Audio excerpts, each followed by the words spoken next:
Bonjour et bienvenue dans un nouvel épisode de Comics Code, un épisode qui fait directement suite au précédent, puisqu'on va continuer de parler d'Arrowsmith, la création de Kurt Busiek et Carlos Pacheco, et plus précisément du deuxième volume de la série, Behind Enemy Lines, paru aux États-Unis en début d'année chez Image Comics.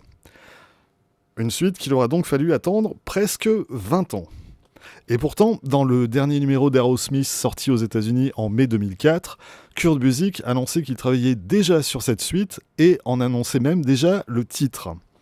L'idée à l'époque était pour lui et Pacheco de boucler leur arc sur la série Superman-Batman et d'enchaîner directement avec cette suite. Sauf que leur plan s'est pas du tout déroulé comme prévu. Pacheco a participé au relaunch de Green Lantern avec Geoff Jones. Lui et Busiek se sont retrouvés ensuite à bosser sur Superman. Et puis en 2009, Pacheco a signé un contrat d'exclusivité avec Marvel. De son côté, Busiek n'a pas trop eu le temps de s'ennuyer non plus. Et puis les années passent et enfin, alors qu'on n'y croyait plus, en janvier 2022, le premier numéro d'Arrowsmith Behind Enemy Lines finit par paraître. Sans Jesus Merino, malheureusement, ce dernier étant remplacé à l'ancrage par José Rafael Fonteris. Si dans notre monde réel, il s'est quasiment passé 20 ans, dans celui d'Arrowsmith, une seule petite année s'est écoulée. Le récit débute en mars 1916. La guerre en Europe fait toujours rage et Fletcher Arrowsmith est toujours vivant. Abîmé, endurci, mais vivant. Son dragon Hilda lui est également toujours fidèle, et ensemble, ils font figure de vétérans au milieu des nouveaux arrivants qui rejoignent sans cesse le champ de bataille. Mais Fletcher va se voir confier par l'état-major une nouvelle mission, s'infiltrer derrière les lignes ennemies, en plein cœur de l'Empire prusse, afin de retrouver un espion déjà sur place, mais dont on est sans nouvelles, un homme auquel on a confié une mission cruciale dont pourrait dépendre l'issue de la guerre. En tant que volontaire désigné, Fletcher n'a pas d'autre choix que d'accepter et de s'infiltrer en territoire ennemi. Et les choses vont très vite mal tourner pour lui. On retrouve donc dans Arrowsmith Behind Enemy Lines le même univers que dans le volume précédent, cette Europe du début du XXe siècle, à la fois très semblable à celle qu'on a connue et en même temps très différente, puisque la magie et toutes ces créatures y sont omniprésentes. Mais dans le fond, magie ou pas, les choses n'y sont pas si différentes que ça. Dans cet univers aussi, certaines populations sont victimes de racisme. Il y a un fossé entre les classes dirigeantes et la majorité du peuple.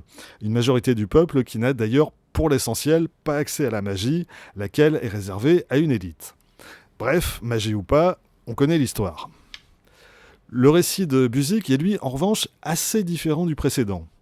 La mission confiée à Arrowsmith va permettre au scénariste de s'intéresser davantage aux origines de son univers, comment la magie s'est immiscée dans notre monde, comment elle a modifié son histoire et conduit aux événements actuels.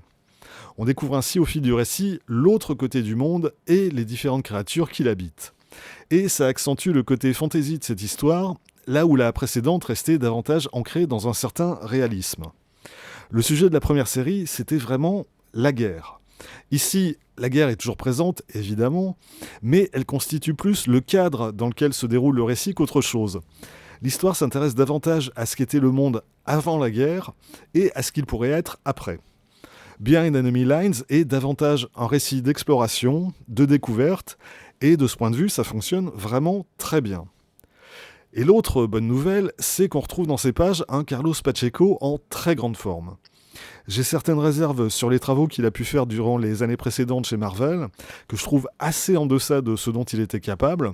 Mais ici, même si son trait a forcément évolué en 20 ans, on y retrouve la même élégance et la même richesse qu'autrefois. Peut-être pas toujours la même précision, notamment dans les expressions des visages, mais globalement c'est quand même très réussi. Et José Rafael Fonteris à l'ancrage, même s'il ne fait pas oublier Jesus Merino, réalise lui aussi un boulot tout à fait remarquable. Bref, tant niveau scénario que niveau dessin, Arrowsmith Behind Enemy Lines est à la hauteur des attentes qu'on pouvait avoir. Mais, et là, c'est un gros mais. Mais le problème, c'est que Behind Enemy Lines n'est que la première moitié du récit. Un récit qui devait trouver sa conclusion dans une seconde mini-série intitulée Arrowsmith Beyond Borders. Sauf que voilà, Les premiers symptômes de la maladie dont souffrait Carlos Pacheco sont apparus avant qu'il ait eu le temps d'attaquer cette suite, et maintenant qu'il est disparu, il est quand même assez probable que l'aventure Aerosmith s'arrête là. Je ne sais pas si Kurt Busiek s'est exprimé publiquement sur le sujet. Si vous avez des infos, je suis preneur dans les commentaires. Est-ce qu'il pourrait envisager de boucler son récit avec un autre dessinateur ? J'en ai pas la moindre idée. Ça veut dire aussi qu'en l'état, il est quand même très peu probable qu'un éditeur français décide de publier un récit qui a de bonnes chances de rester inachevé, et ça se comprend. Ou peut-être en passant par le financement participatif, si l'éditeur en question trouve suffisamment d'admirateurs de Busiek et de Pacheco pour tenter l'expérience, même en sachant que la fin de Behind Enemy Lines est forcément frustrante. À mon avis, c'est la seule chance de voir cette série publiée en France un jour. Voilà, c'est tout pour aujourd'hui. Rendez-vous dimanche ou lundi pour une semaine en comics où je parlerai sans doute d'un certain crossover Marvel récemment paru en France. D'ici là, vous pouvez vous abonner à cette chaîne, laisser un commentaire, partager cette vidéo sur les réseaux sociaux et surtout, lire des comics. Soyez sages et à bientôt.